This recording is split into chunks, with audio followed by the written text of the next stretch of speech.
Want to post more than 10 pictures on Instagram? You can share up to 20 photos in a single post with just a few simple steps. Hello everyone, welcome back to our channel. In today's quick tutorial, I'll show you how to post more than 10 pictures on Instagram.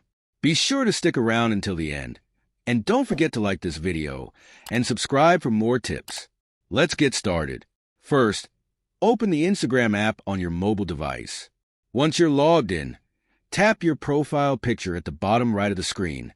Next, tap the plus icon at the top right of your profile. A menu will pop up, select Post. Now you'll see a screen where you can choose multiple photos and videos. To select more than 10, tap the Multiple Select icon from your device's gallery. Pick your photos or videos.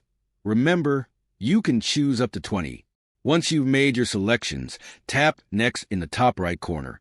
You will then enter an editing screen where you can crop your images, add filters, and even include music. When you're finished editing, tap Next again. On the preview screen, you can add a caption, tag people, or include a location. Finally, hit the share button to publish your post with up to 20 pictures. And that's it. Follow these simple steps to share your amazing moments with your followers on Instagram.